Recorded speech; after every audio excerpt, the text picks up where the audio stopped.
Everybody's got a story. You just have to listen. Hola, I'm Joe Pardavila, and this is Good Listen. Today, Sara Tick tells her story.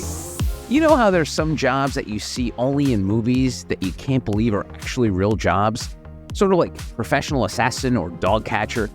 You might also add dating coach to that list. But it's real, and that's what Sara does. She's an experienced dating coach and founder of Modern Meet, which provides personalized dating coaching for professional men. So how does it work, and how'd you get started doing this? Let's get into it. Hey, Sara, how are you? Oh, I'm so happy to be here. Thank you for having me. Oh, you're very welcome. And so I want to start things off by just talking about dating in general. I like to say that I am so thankful that I've been married and happily married for a couple decades now. But man, it looks like dating's really hard right now. I mean, just the amount of ways you can connect with people, whether it's intentionally or unintentionally, it's crazy out there. So I'm just curious in terms of like the scope of dating. And I don't mean to date you, but how different is dating now? And I believe you're happily married as well, right? Okay, good. Yeah. How is dating different now than it was maybe 10, 20 years ago when you were out, you were a swinging single Sara Tick, and what's it like now? It's a great question. And I remember I am a psychology major and a gender studies minor. So I'm a millennial. And when I was in college, I was in class and someone was talking about this thing called an online dating app called OkCupid. And they were talking about it in college. This new thing, you can meet people online. And I think maybe Match had been around then.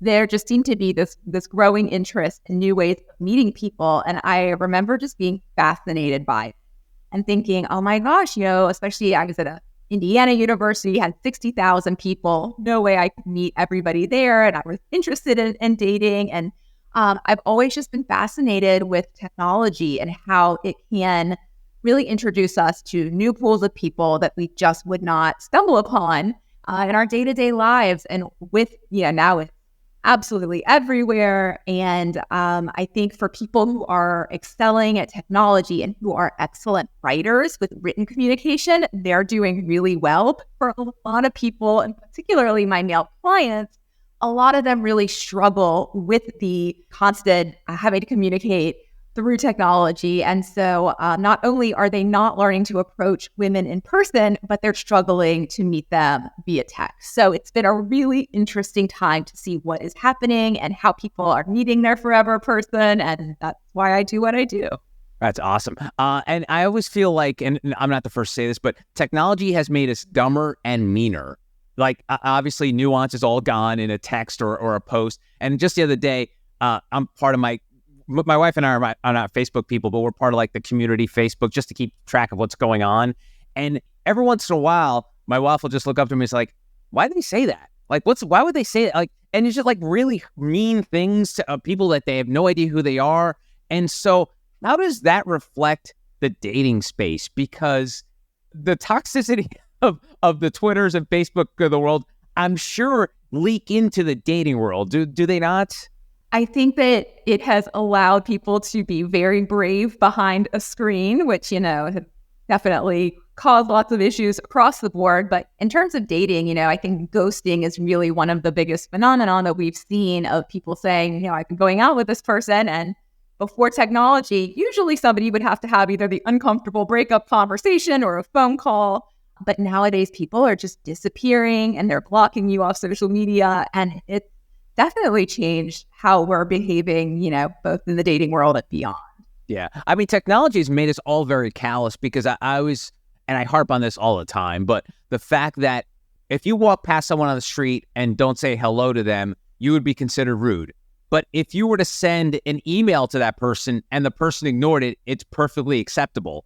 So it's weird that we have this sort of two different lives we live, where in the technology world, it's okay that we could be cold and distant and we can ghost people. But if you do that in IRL, you're considered rude and mean. So it's funny how we all have like these double lives we're living, Sara. Yeah. And the rules are always changing, right? What is acceptable during, one period of time, it's constantly changing. And so it's hard to keep up. And a lot of people do need some support around how do we navigate this ever-changing landscape. And speaking of that support, that's where you come in. And I find it fascinating. One of the reasons I wanted to talk to you today was the idea of a dating coach. To me, that sounds like something out of Reese Witherspoon rom-com. Like, it's not a real job, but you've been doing this for quite a long time, so you kind of know what you're doing. So it is a real thing. Can you explain sort of how one becomes a dating coach? I don't believe University of Indiana probably didn't have like classes for it. How did you fall into this? That is an excellent question. So I've known my entire life that I would be working with people and in the context of love and relationships. That's always been my passion. So I knew at a young age I was going to become a couples therapist, which I did. So yes, I received my undergraduate degree in psychology, minor in gender studies, and then immediately went to graduate school in Boston and received my master's so that I could become a couples therapist. And while I was studying and getting that degree and doing my training, I kept thinking, it would be great if there was a way to help people select the right partner so that they didn't have to end up on my couples therapy couch. Like, wouldn't it be great to just really help with some communication, some compatibility training? And so the day that I graduated, I launched my first coaching business in Boston. That was back in 2012. And at the time, there were very, very few female coaches coaching men, but I really picked the male demographic to work with, and still am working with them all these years later, because I found that women were more likely to reach out to others for help. Women were more likely to talk to their friends about dating, get more support around dating. And I knew all these wonderful, smart, nice men, and they weren't talking to anyone or getting any kind of support or help. And I thought, this is something that I think could really be helpful in helping find love for people, which is the greatest job that there is. It's something I'm so passionate about.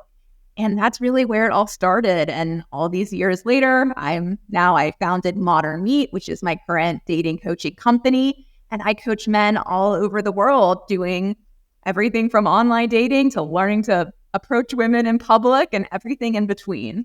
Wow, that's so cool. And let's talk about the psyche of a man and their community, because it's one of those things you mentioned. And I know we are speaking broadly here. We all know that not everyone has a group of friends or something, or some people have nobody. So, but speaking broadly, women have often been able to relay relationship advice to their girlfriends, and men find it difficult. I don't know if it's because men don't want to show their emotions to their friends, whereas women are less likely to feel threatened by sharing emotions with another woman. But what is it from your work with these men? Why do you think they have so much trouble connecting with other men in terms of helping them get through situations that might happen in a relationship, or even just when you're struggling to be single? I think it's a great question. And my husband and I, not that long ago, we were in Dublin, Ireland, and that's where I studied abroad. It's one of my favorite places. And we were commenting how the culture was so different there, because everywhere we went, there were so many men out in groups of different ages and friends. And they have this pub culture, which has this third space where men can go and talk. And they were there for hours. And I could just tell that was something that I just don't see as much in Western, United States, at least not as consistently. And I think that men do have friends, but I don't see them with as many intergenerational friendships as I did abroad. And I also just think that the content of their conversations are very different. Your husband will go out with his friends and you'll be like, so how's, their new baby? And it's kind of like, oh, well, we were talking about fishing or something. And it doesn't mean that it's not important, but women are more likely to really dive in and disclose more vulnerable information about their personal lives. And of course, like we said, this is a generalization, but I do think that men need support, and they also need role models in a way that, I think is harder for them to find, particularly when learning how to become a great partner to a potential wife. And you know better than I do, but is the player culture not what it used to be? Because I remember being a young guy, 80s, early 90s, and like the player, the guy who had multiple girlfriends was considered like the cool guy. He was always the handsomest, always the fittest. But maybe I'm just disconnected from that world now, but it feels like the player mentality is passé. Like having multiple girlfriends is not something that one is proud of. Not that there's anything wrong with it, but it's not just something that is advertised as someone's like their winning trades is the fact that they have multiple partners or something like that. But well, tell me about the evolution of men. Well, the number one thing that I encourage men to post on their profiles now is that they're in therapy, because so many women are looking for men who are emotionally evolved, so to speak, and that's something that a lot of women in this upcoming generation especially are looking for. So I agree. I think that this whole pickup artist player thing, I mean, yes, it's always going to be there. Now we call them F-boys, all that. But with the rise of technology, I mean, there are Facebook groups of women titled, "Are We Dating the Same Man?" Women are catching these guys who are out there dating multiple women. It's not seen as something that's desirable for a lot of women. And I think that men would have to really work to cover their tracks a lot harder if they have any kind of social media presence. So again, technology is just constantly changing the trends that we're seeing. That's funny. And so let's talk about the work you're doing with men currently. Like you mentioned, you founded your own company. You worked exclusively with men over the last decade. Who are these men? And again, we're getting into generalities again, but like, is there a target? Is there a main demographic that you're seeing walk through your door or reaching out to you? Is it a certain type of person? Can you just kind of share like who some of these folks are that you're helping out? It's always shocking to me how diverse the clientele I serve. So I worked with everyone from men in their early 20s out in the Midwest from small towns to men who are starting over again after a long-term marriage and have no idea how technology has changed and need a lot of support getting back into the dating world for the second portion of their life. But yes, I have clients from, I'd say typically ages 25 to 50 is probably the average. There's always some outliers, and they're from the coast of California all the way up into Canada. So I see people all over, and the one thing that they really have in common is they have seen what kind of dating support is out there, particularly from other male coaches, and it just didn't resonate with them. They either tried it and it felt too inauthentic and too much like playing games or pickup artist things. And they just said, this isn't me. This isn't how I want to meet my person. And I think my whole approach is really being authentic and being yourself, but being yourself with a strategy so that you know how to use who you are to attract the right kind of persons for you and to kind of be your own matchmaker that way. And so, yeah, men come from all over, and there's no story that's exactly the same, but I've just absolutely enjoyed every one of my clients. I think I have the best clients in the world. That's great. And you mentioned that there is a through line between like the guys in their 20s and their 50s, but can we break down some of the differences? Like what are men in their 20s having difficulty with as opposed to the men in their 50s? Obviously, you mentioned the changing technology, but so what is a 25-year-old guy struggling with dating-wise? Because you would think, again, me not knowing that life's way past me now, but like to think just the number of options you have available to you, not only technology, but if you go to the gym, if you where you work, all of that stuff. What are young men having trouble with dating-wise now? It's interesting. A lot of my younger clients have never really dated at all. They kind of by-stepped. And again, I want to acknowledge that the pandemic really created a very big issue for a lot of the younger clients who lost years of their potential dating life. People were scared to go out, talk to people, be physically close. So if you experience that in sort of your coming of age years, then you come out of it feeling like you're a little bit behind. And so some of that I will see. And also I find that the longer it takes for someone to start dating and start their romantic journey and meeting women, the more anxiety they feel because they've now built it up in their head and they haven't made a lot of the mistakes that a lot of people make in high school or in college. And so they just have a lot of anxiety about where to even begin. They've never even been out on a date. So some of my younger clients, not all of them, of course, but some of them were really starting from the very beginning of how do we ask women out? How do we plan a successful first date? How do we text to show our flirtation and our personalities? That's a lot of fun. And then some of my older clients who have dating experience or have experience with long-term relationships, they might be struggling and more nervous about picking the right kind of woman because they've said, in this relationship, here's what worked, here's what didn't, but I'm still feeling like I'm missing some red flags when I'm dating. And so we really dive into dating for compatibility and what are our non-negotiables and really taking it into that level. So everyone's different. And that's why I work one-on-one with my clients, because I just don't subscribe to a general course. I think people really need it to be tailored to them and really addressing their personal needs.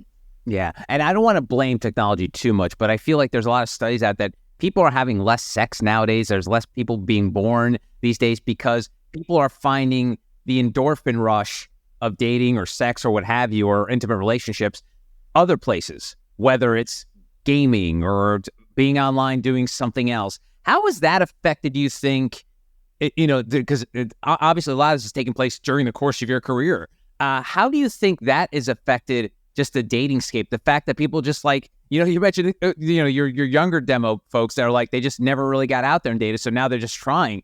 How do you think that plays a part into just the mindset of not needing that rush of connecting with other people? There is so much. I mean, oh my gosh, I could talk about this all day. I think it's so nuanced, right? Because there's the seeking of dopamine, like you said, through other means outside of dating, outside of physical intimacy. We also would be remiss if we did not talk about our current political landscape has created a lot of changes for today's modern single woman. There are consequences to having physical intimacy now, depending on where you live. And that has had an absolute change in women's perception of how they want to date and if they want to date at all. So there's so many things happening politically, through technology, through a pandemic, that has definitely added to it. And we also need to be realistic and seeing that women who are now more financially secure than ever, more independent than ever, they're looking for men to be at their level or better if they are looking for lifelong partners. And a lot of men are feeling left behind and they are opting out because they are not able to attract the level of woman that they want. And some of what we work on is, if you're looking for this type of woman, you have to be that yourself. So you have to be on your A game with your career. You have to be on your A game, taking care of yourself mentally, physically, spiritually, whatever it is you're hoping to attract, because she's fine by herself. And a lot of women are staying single longer and maybe even indefinitely. So there's a lot happening out there. And I think things like Instagram and TikTok and YouTube, where women are sharing this perspective and sharing their stories of why they won't settle because they don't have to. Of course, men have a lot of opinions on that, for better or worse, but it's happening. And you talk about the current climate. Let's get into Me Too a little bit here, because full disclosure, I met my wife at work. I know a lot of people that met their partners at work. And because of this sort of I always say we always there's always an overcorrection. So I think a lot of Me Too, there's a huge overcorrection where the company started implying rules of, if you're dating someone, you have to like make it public. You have to tell your boss. Like there's all these rules now to dating at work. And I feel like a lot of people spend so much time in the office. Man, that's the only place people can actually meet anybody. And, obviously you're like-minded. You have either, whether it's the same job or you're in the same office, you have you kind of can give each other grace because you kind of know what they're going through. That's why celebrities always date celebrities, because they know what it's like to be a celebrity. Tell me about that now. We're 5 or 6 years after the Me Too movement kind of launched. How has that affected dating, in an adverse way, I guess is the best way I could say it.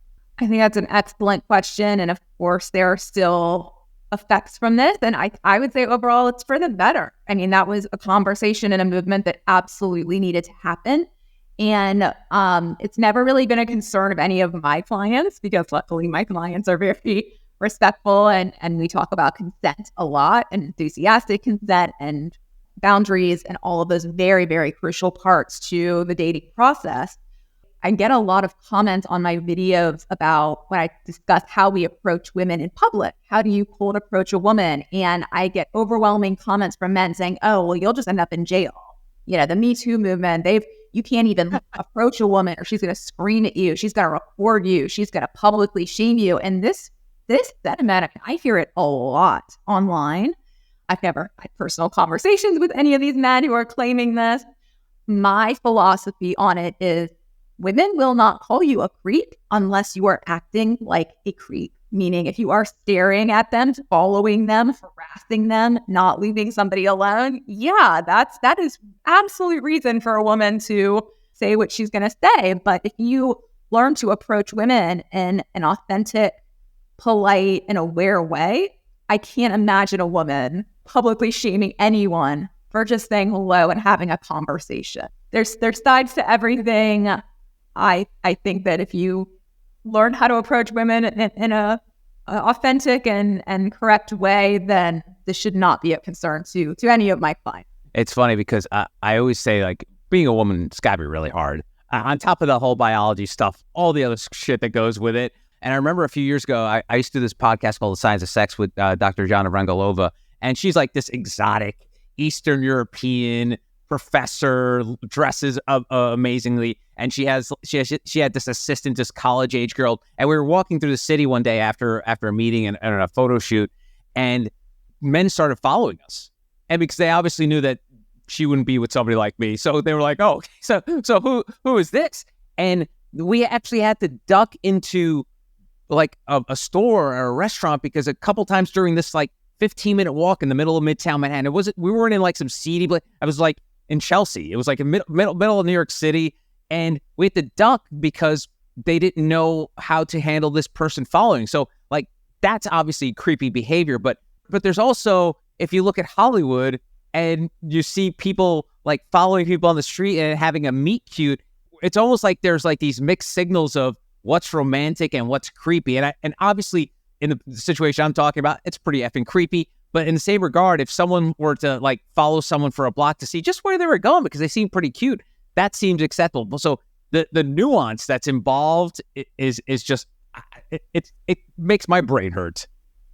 It can be very confusing, and we definitely talk a lot about body language and signals because, look, women, for majority of women, we've been socialized to not be rude and to not be assertive, to not say, get away from me if someone is, concerning them, because we're not supposed to make a fuss. And I see that is also changing. I'd say with Gen Z, they're becoming a lot more outspoken and learning how to use their voice and their bodies to protect themselves as they should. But you're right. I mean, it is challenging. And I think it does prevent a lot of men from making moves, even though what they're doing I deem is absolutely appropriate. And how else are you going to be a person in the world, not just with dating, but networking for business? I mean, we have to learn how to communicate with each other in person. And and I don't want to delve too deep into this, but I feel like it fits where we're going here is toxic masculinity. If I feel like masculinity has been emasculated because for generations, and even going back to the caveman, it was always like the women were always attracted to the big burly leader, the person who would take care of the tribe, and it's sort of like ingrained in our DNA. But now the idea of being masculine is not good because, and I know again this has a lot of layers to it. But how do men deal with their masculinity in the dating space right now? So I always look at it in terms of masculine and feminine energy more than just being masculine or feminine, because every person, regardless of how they identify, we all have masculine and feminine energy. And what I encourage my clients to do is, regardless of how they see themselves, they're not all 6 foot tall bodybuilders, but it doesn't matter. It's not about your physical appearance or stature. It's about the energy that you're bringing into a potential partnership. So what does that mean? It means when you're leading with your masculine energy, you're the one who's planning the date. You are the one who's making the plans. You're the one who's coordinating. You're the one who's following up. You're showing a woman that she can relax into her feminine energy and she can just be there to support and to bring, all of what she brings to the table out to you without feeling like she's got to be the leader. Because in any duo, someone has to be the leader. I think that that is the most important piece to the puzzle, and that you don't have to subscribe to any kind of masculine stereotype. But I firmly believe that all my clients, the ones that are successful, they're the ones who have mastered channeling into that masculine energy. And that's when they're attracting these feminine women with their feminine energy that they desire. Nice. All right, cool. Well, thank you. Like I said, I didn't want to go too deep into that, but I felt like we were kind of steering in that direction. And so on a personal note, if you don't mind, were you a dating coach before you got married? I'm just curious in terms of like, how did your profession mix with your professional life? I have been a couples therapist and a men's dating coach while I was single, through every step of my relationship progress. So I've been a dater. I mean, if I had not started when I was single, I don't think I could do the work that I'm doing now, because I was on the apps. I knew what kind of messages I would respond to. I knew what kind of photos were the best ones when I'm flipping through. So when I'm writing my client's dating profile, I am writing it from the perspective of a woman that they want to attract. I get into that headspace and think, what would she want to see and say, that's the guy for me. He's talking directly to me. It is about quality over quantity. We're not looking for every woman. We're looking for the right match for you. And that's something that I think a lot of men are like, oh, I never thought about it like that. They're just trying to throw spaghetti to the wall and see if something sticks. But yes, so being single all the way through being married, and very happily married, it's been wonderful just to see all the people I know who've been married and clients who are dating and happily together with partners and everything in between. It's a really wonderful journey. Now, I was out of curiosity, I don't know if you mind sharing this, but because, since you use a food analogy, I'll use mine. Since you knew how the sausage was made in terms of dating and how, from an academic side and from your personal perspective, did it make it harder or easier for you to find your mate? I've been dating since high school. I've always loved love. I've always been fascinated about how relationships can really teach you so much about yourself. So I have met boyfriends online dating and wonderful people. So that's probably why I am still passionate about it, even though people say, oh, it's impossible. Definitely not. As a woman, I had a really good experience on the apps. As well as me, I met my husband in person, and that was out of the blue. And I think that there's so many different ways you can meet somebody, and it's just all about being really open and having that energetic, magnetic force in you that says, I am open to communicate with people. And even if that's inside your house, flipping on the apps, you might think that just sounds crazy, but it's not. We really have to be in that mindset that I am open to this, I'm accepting of this, and the universe will find me my person, because that's how we attract. You got to have that energy. Wow. Did your husband, like every once in a while in the early stages of you dating, like, wait a minute, I know what you're doing here. Is this dating coach Sara coming in here? Did he pick up on it, or were you very kind of like very low key about using the methodologies and ways that you've taught your clients? So if this is any indication, my husband was just here over lunch and just brought me a beautiful bouquet of flowers just because. My husband did not need any of my tips, any of my tricks. He is old school. He would call me up on the phone, which was very unusual at the time. And I remember thinking, he likes to talk on the phone. Weirdo. Yeah. Very old school, playing all my dates, very in his masculine energy, just brought all of that so that it was so easy to be with him. And he's never stopped, even, all these years in. So we've been together 6 years, and he still does just wonderful, sweet things. And he is my biggest supporter. I always think, like, is it strange that your wife, I talk to single men all day long, that's my job. Do you ever feel anything about it? He's like, no, I watch all your videos. I'm so proud of you, and that security, that is being in your masculine. That sounds awesome. It's funny too. I know we've kind of not been negative about technology, but we've kind of talked about the drawbacks of it. But one thing that I really think that's kind of cool about it is, for centuries, we've been limited by geography.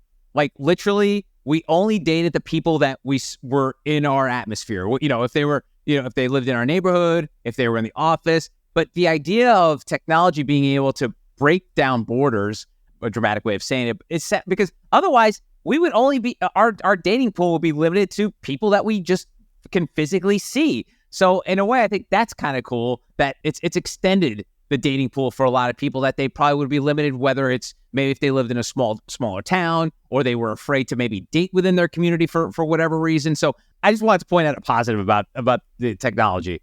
Absolutely. We wouldn't have 90 Day Fiancé, the greatest show of all time, without this. I mean, people are finding their fiancés all over the world. No, I think it's wonderful. And not only does technology help us introduce ourselves to people outside our pool, but to have long distance relationships that a lot of people at some point have to endure, having FaceTime and all these ways to stay in touch, that can be a real game changer for people as well.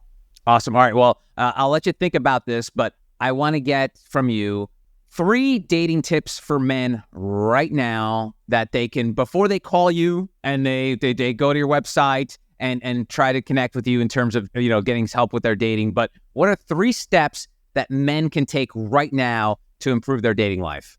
Okay. You are going to do an audit, a quick look over your online dating profile picture, and you're going to remove anything with you wearing sunglasses, holding a fish, anything blurry, anything over a year. You're going to get rid of it. We're going to get you new pictures. Your pictures are so important. If you've not filled out your online dating profile thoroughly, answered all the questions, answer all the prompts, that's step number 2. And your third step is you're going to become a regular at some visible place in your community, whether that's a coffee shop, a bar, an art gallery, sporting event, whatever you're into. You're going to consistently go, get to know the people there, and start to build your social network and your social clout, because it's very important for women to see that the men they're dating have friends and are known and have some sort of status, some social capital in the community. Now, what if my friend is really, really proud of that fish he caught? Any tip for him? Put that fish away, my friend. I'm sorry. That's great. Her name is Sara Tick, and you can connect with her on Instagram at @AskSaraTick. Sara, thanks again for the time. I really appreciate it. Thank you. And that's today's Good Listen. I'm Joe Pardavila. You can always connect with me on X, LinkedIn, and Instagram at Joe Pardavila or TikTok at JPardavila. If you want to reach out, feel free to shoot me an email at joepardavila@protonmail.com and tell me your story. Lastly, if you can, please leave a 5-star review on Apple or Spotify and hit subscribe so you don't miss any new episodes. Thanks for listening. Until next time, adios.